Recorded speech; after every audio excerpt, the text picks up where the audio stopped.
আসসালামু আলাইকুম এভরিওয়ান। রেখে যাওয়া ভালোবাসা গল্পের 9 নম্বর পার্ট। তার বেশি কথা না বলে চলুন গল্প শুরু করে দেই। আয়শা বাড়িতে বসে বসে বোরিং লাগছে, একটু ভালো লাগছে না। বিশেষ করে চঞ্চল প্রকৃতির মানুষের খুব বেশি চুপ থাকতে পারে না। সে বায়না ধরছে বাইরে যাবে, ফুচকা খাবে। মা চাচিরা অনেক বুঝিয়েছে, এখন অসুস্থ আসি, সুস্থ হলে পরে নিয়ে যাব।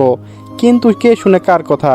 যাবে মানে যাবেই। বাধ্য হয়ে অন্তকে নিয়ে যেতে বলল অফিসে। ওখান থেকে আকাশদের ফুচকা খাওয়াতে নিয়ে যাবে। রাস্তায় এসে দুইজন রিক্সা নিয়ে অফিসের সামনে গিয়ে নামলো। অফিসের গেট পার হয়ে ভিতরে ঢুকলো আয়শা। আগে আগে হাঁটছে অন্ত, ভাড়া মিটিয়ে পিছনে পিছনে আসছে। আয়শা লাফিয়ে লাফিয়ে চলছে। অন্ত অনেকবার বারণ করেছে, পড়ে যাবে, ভালো করে হাঁট, এমনি তোর হাতে লাগা, থাম বলছি। অন্ত কথা কারি তুলল না। যে 2 পা এগিয়ে গেল অমনি এক পা আর এক পায়ের সাথে লেগে একবার ধবাস করে পড়ে গেল। যেই হাতে ব্যথা ছিল সেই হাতে আগে পড়লো মাটিতে। পড়ার সাথে সাথে অন্ত কাছে এসে তুলে বসালো। তোকে আমি বারবার বারণ করলাম, একটা কথাও শুনিস না তুই। আয়শার হাতে এত জোরে লাগছে যে আর কান্নাও আটকাতে রাখতে পারলো না, জোরে জোরে কেঁদে উঠলো। আয়শা উঠতে পারছে না, কেঁদেই যাচ্ছে। অন্ত একা পক্ষে সম্ভব না আয়শাকে নিয়ে যাওয়া, অফিসের ভিতরে নিয়ে যাওয়া তো দূরের কথা, কান্নায় থামাতে পারলো না। বাধ্য হয়ে ফোন করলো আকাশকে। অন্ত সব বলার পরে নিচে যেতে বলল আয়শাকে নিয়ে। ফোনের ওপাশে আকাশের জায়গা আশিক ছিল, ফোনে আশিকের কেবিনে রেখে গেছিল। অন্তর নম্বর দেখে আশিক রিসিভ করছিল। এসব শোনার পর আশিকের মাথায় আগুন লেগে গেল। ইচ্ছে করছে সব কিছু ভেঙে তছনছ করে ফেলি, কিন্তু এখন নিচে যেতে হবে। আয়শা জুড়ে জুড়ে কান্না আশিক ফোনে ওপার থেকে শুনতে পেরেছিল। তাড়াতাড়ি দরজা খুলে বের হতেই পট আটকে দাঁড়ালো বাবলি। ফাইলের বাহানায় আশিকের কাছে যাচ্ছিল বাবলি। স্যার কিছু ফাইল আছে, আপনাকে একটু দেখতে হবে। নিচে তার প্রেয়সীর কাছে, আর এখানে ফাইল নিয়ে এসেছে।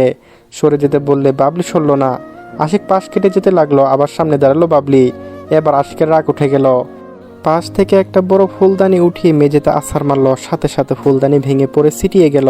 সব স্টাফ তাকিয়ে দেখছে।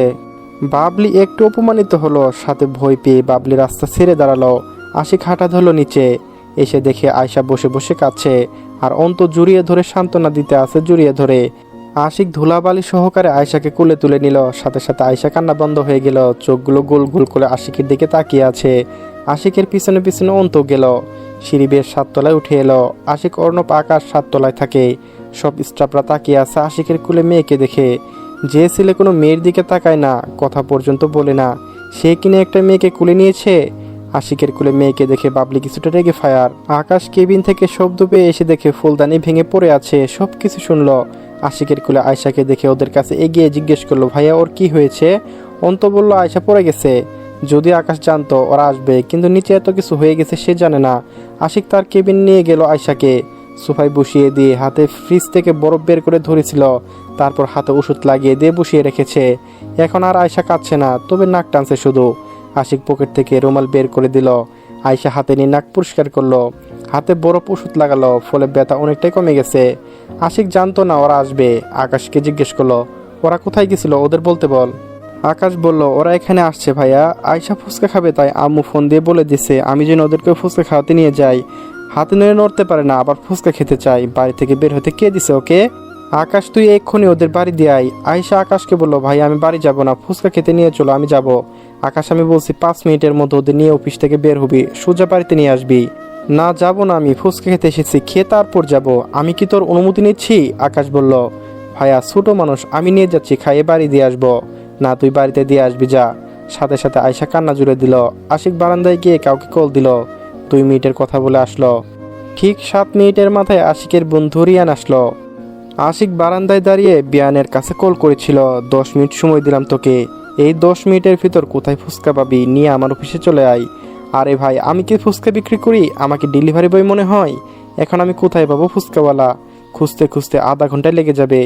আমি আসবো শুনতে চাই না, জাস্ট 10 মিনিট তোর হাতে। আরে তোর জন্য কি আমি ফুচকা বিক্রেতা হব? যা, কল কেটে দিলাম। হুট করে একটা জিনিস চাইলে পাওয়া যায়? এখন এই ফুচকাওয়ালা কোথায় পাবো? খুদা আমাকে তুমি বাঁচাও। বাইক নিয়ে রাস্তা দিয়ে যাচ্ছিল আর দেখছে হঠাৎ রাস্তার পাশে চোখ গেল একজন ফুচকাওয়ালা ফুচকা বিক্রি করছে। পেয়ে তো গেল ফুচকা, কিন্তু যে তো লাইন লেগে আছে। ফুচকা হাতে পেতে পেতে 30 মিনিট লাগবে, ততক্ষণে তার কপাল পড়বে। রিয়ান বুদ্ধি করে ভিড় টিলের সামনে যেয়ে বলল, মামা এখানে সব ফুচকার দাম কত? কেন বাবা, দাম দিয়ে কি করবে? তুমি খাবে? আপনি বললে কত টাকা মতো বিক্রি করতে পারবেন? এই ধরে 1500-র মতো বিক্রি করতে পারবো। আমি 3000 টাকা দেবো, আমার সাথে চলুন। কি বলো, আমার সাথে মজা করো? মজা করবো কেন, আপনি প্লিজ আমার সাথে চলুন। রিয়ান বুঝতে পারলো তার কথা মজা মনে করছে, তাই মানিব্যাগ থেকে 3,000 টাকা নগদ দিয়ে দিল। এখন চলুন প্লিজ। সব ফুচকা বিক্রি করতে প্রায় সারাদিন লেগে যায়, সেটা যদি আগেই হয় তাহলে কি আর না চাইবে। তাই ফুচকাওয়ালা রাজি হয়ে গেল। ফুচকা মামাকে রিক্সাতে তুলে দিয়ে বিয়ান পিছনে বাইক নিয়ে আসলো। রিয়ান ভিতরে ঢুকলো ফুচকাওয়ালা মামাকে নিয়ে। আশিক বলল, এই মেয়ে যতক্ষণ পর্যন্ত না বলবে আপনার হাত থামবে না। চলুন আপনি শুরু করুন।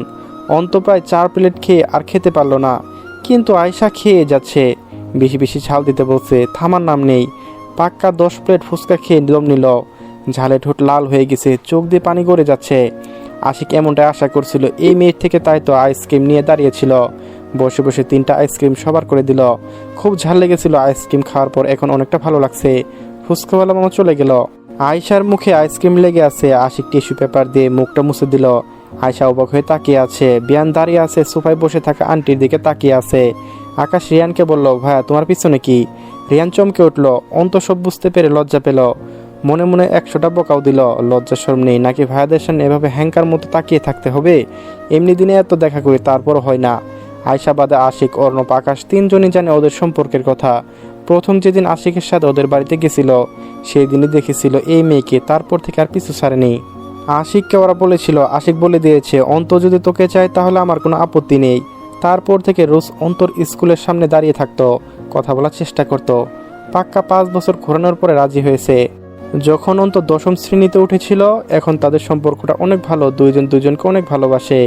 রিয়ান অন্তর সকল আবদার পূরণ করে এভাবেই চলছে। রিয়ান এখন তার বাবার অফিসে থাকে। সব ভদ্র ও বুদ্ধিমত্তার সাথে বাবার ব্যবসা হাল ধরেছে। সামনে বছর রিয়ান অন্তকে ঘরে তুলবে বলে ভেবেছে। আকাশ, অন্ত আর আয়শাকে বাড়ি পৌঁছে দিয়ে গেছিল। রাত বাজে 10টা। আয়শা ঘুমিয়েছে, আশিক চোখে ঘুম নেই। আশিক রাত 1টায় আয়শার রুমে গেল, তার ঘুম আসছে না। আয়শা ঘুমিয়ে আছে, মুখটা কত মায়াবী। তুই কি শান্তিতে ঘুমাচ্ছিস স্টার্লিং? অথচ আমার চোখে কোনো ঘুম নেই। ছেলে মানুষ কাঁদতে নেই। আশিক আয়শার কপালে চুমু দিয়ে বেরিয়ে গেল নিজের রুমে।